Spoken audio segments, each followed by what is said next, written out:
Hola, es un placer saludarles. Soy la maestrante Mariana Montilla y para esta sesión que corresponde a la asignatura de Teoría Feminista voy a analizar una de las obras más audaces y polémicas de la segunda ola del feminismo, La dialéctica del sexo de Shulamit Firestone.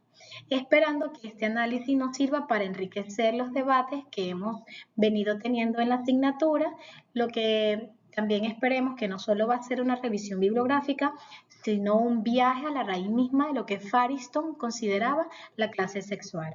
Veremos cómo sus pensamientos se entrelazan con las autoras que hemos visto y cómo su visión resuena en la tecnología actual.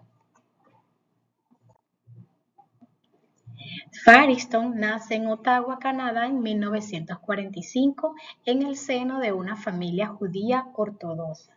Su madre, Kay, era una alemana que huyó del horror nazi y su padre, Sol, un neoyorquino veterano de guerra. Schuller creció en una familia numerosa de seis hermanos, donde su padre impulsó un sexismo rígido. Ella misma relataba cómo, siendo niña, se le cuestionaba por qué no servía a sus hermanos. Esa experiencia doméstica fue para ella el primer laboratorio donde observó que la familia no era un refugio, sino una estructura de poder. Esta vivencia es lo que más tarde la llevaría a afirmar que la familia biológica es la unidad de operación de opresión fundamental. Blandmy no solo era teórica, era artista graduada del Instituto de Artes de Chicago. Su sensibilidad quedó registrada en un cortometraje documental de 1967 titulado Simplemente Schuller. Es fascinante notar que este documental, que capturaba su cotidianidad como joven, artista y trabajadora, fue tan ícono que en 1997 la artista Elizabeth Subrin hizo una recreación toma por toma. ¿Por qué es importante esto? Porque no solo muestra una Firestone que vivía en carne propia la alienación laboral y creativa de la mujer joven a finales de los 60. Su paso por Chicago y Nueva York fue una de la explosión de activismo.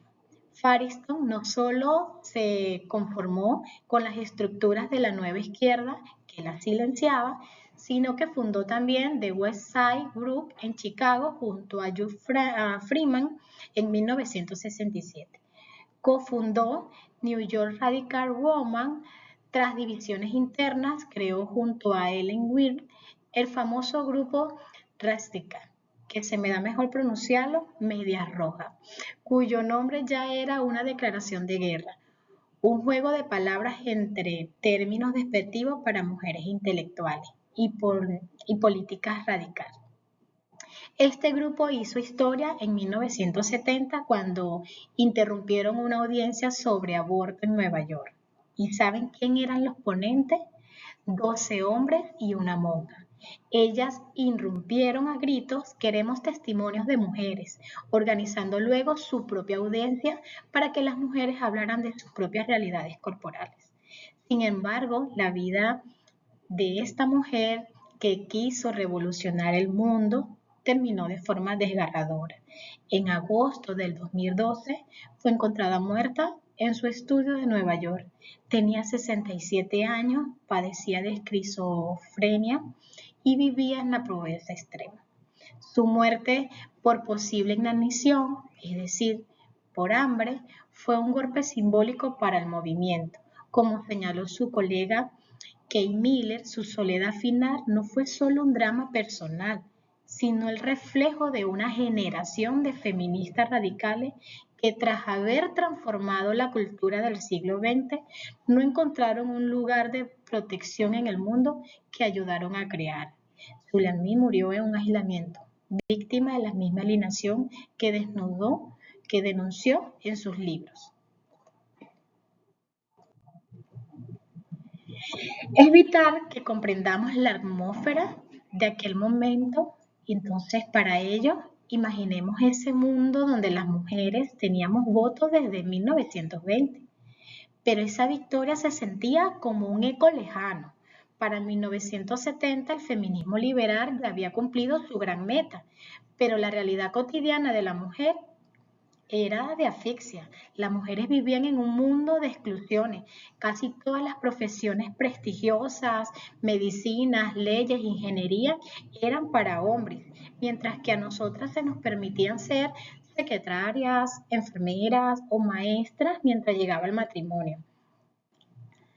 Tras la Segunda Guerra Mundial, el sistema empujó a la mujer de huerta al hogar con fuerza, vendiéndole la idea de la ama de casa feliz. Betty Friedan lo llamó el mar que no tiene nombre.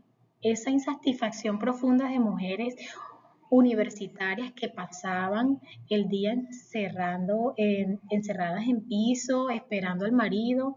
Fariston y sus contemporáneas eran activistas formadas en la nueva izquierda, estaban en la calle protestando contra las guerras de Vietnam y los derechos civiles.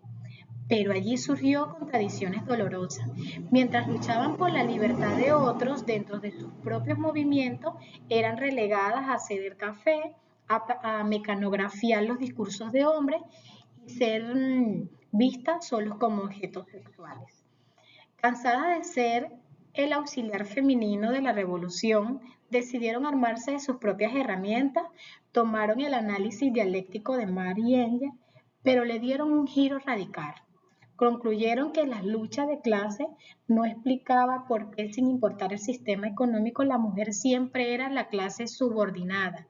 Así nace el feminismo radical, con la convicción de que hay que ir a la raíz, es decir, el sexo, y no a las ramas que serían las leyes.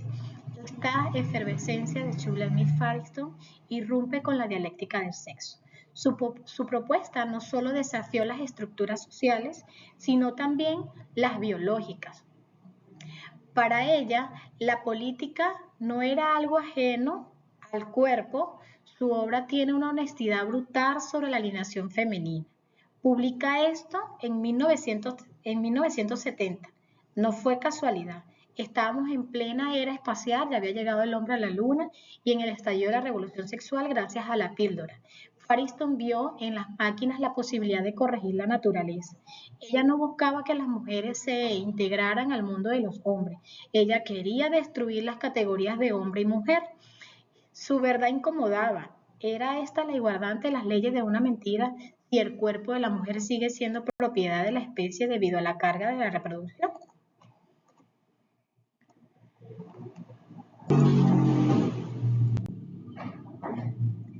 En este punto, que nos acercamos al corazón de su obra, Firestone realiza una operación intelectual brillante. Desarrolla el materialismo histórico sexual. Ella argumenta que la dualidad biológica no es solo un hecho de la naturaleza, sino la infraestructura misma de la sociedad. Para Firestone, la opresión no es un accidente de la historia ni un subproducto del capitalismo. Es un hecho arraigado en una realidad biológica desigual. Ella sostiene que la primera división del trabajo se dio en el acto productivo mientras el hombre era libre para trascender y crear cultura. La mujer quedaba esclavizada a los ciclos de su propio cuerpo. Por ello, Firestone afirma que la clase sexual es más primaria que la clase económica. El hombre se apropia del control de la reproducción de la misma forma que el burgués se apropia de la fuerza del trabajo. No basta con cambiar quienes tienen dinero, hay que cambiar quienes tienen la carga de la especie. En la familia nuclear, para Shulamit Firestone, la familia nuclear no es un espacio natural de afecto, sino la unidad fundamental de la opresión. Es el laboratorio social donde se inocula la psicología de poder.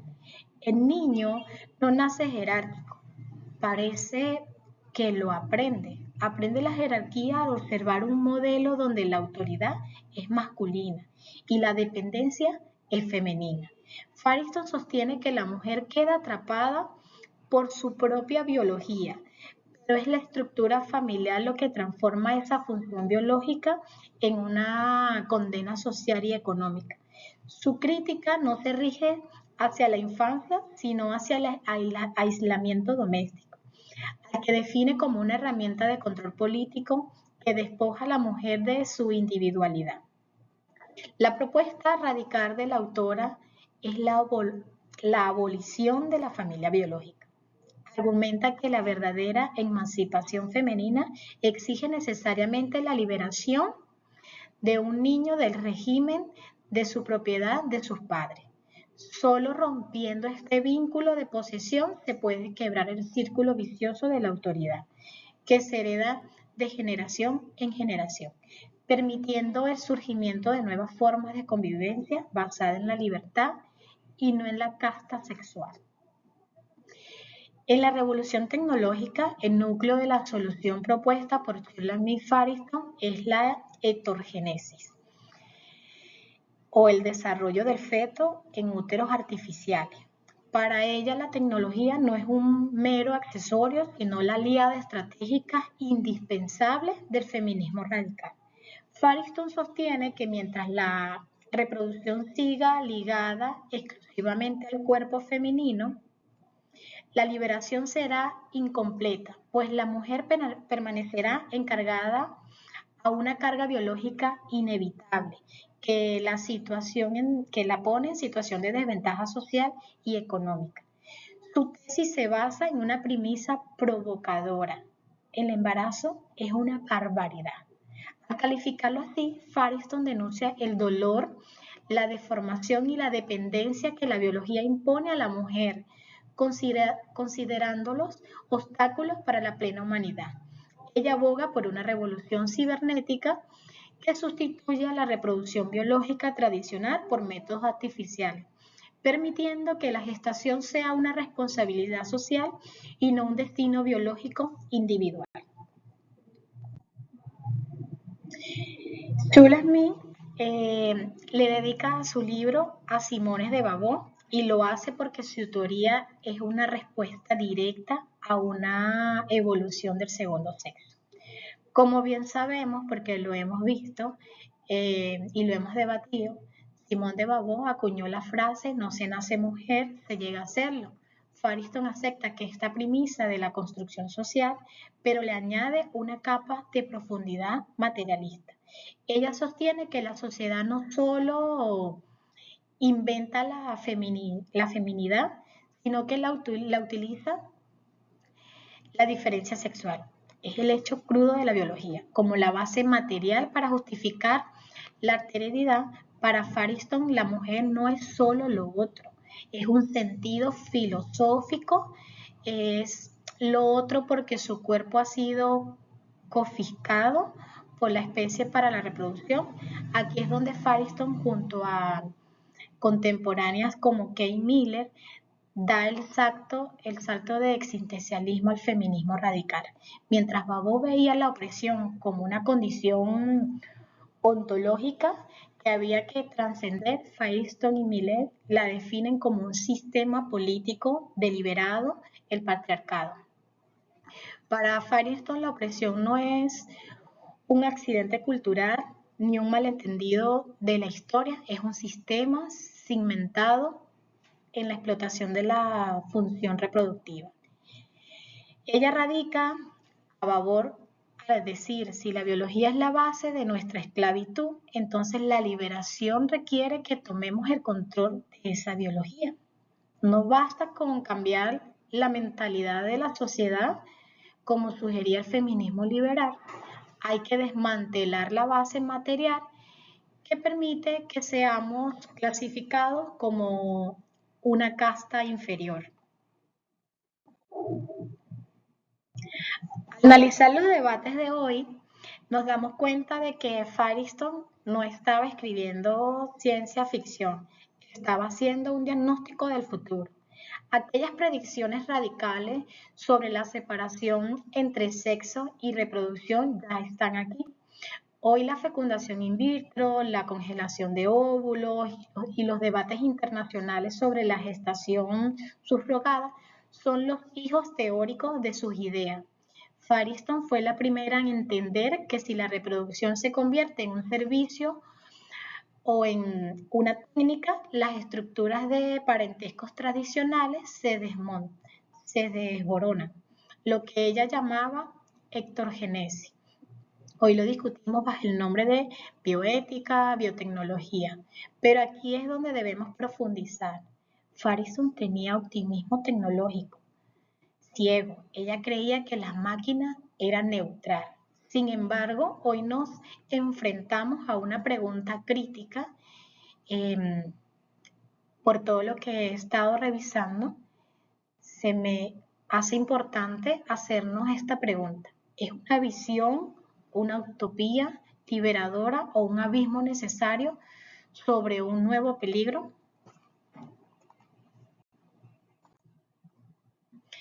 Para concluir, me gustaría citar las palabras de la propia Shulamit Farito, quien en las páginas finales de su obra nos lanza un desafío que aún hoy, en la era de la biotecnología, resuena como una urgencia eléctrica, y ella escribe lo siguiente: el objetivo final de la revolución feminista no debe ser simplemente la eliminación del privilegio masculino, sino la eliminación de la distinción del sexo mismo.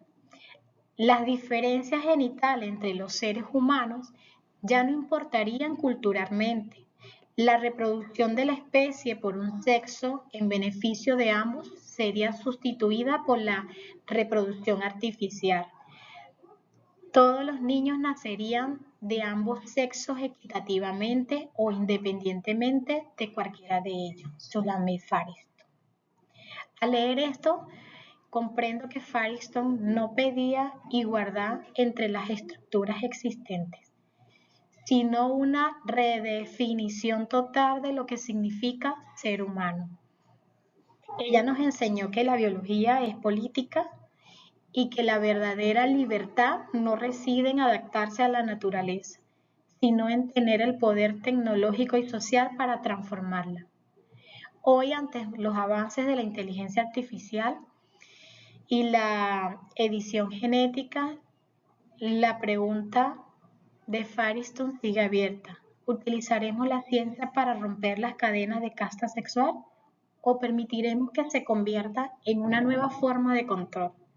Shulamit apostó por una utopía radical. A nosotros nos queda la tarea de vigilar que el futuro que ella soñó sea finalmente un territorio de libertad para todos. Muchísimas gracias. Nos vemos en la clase.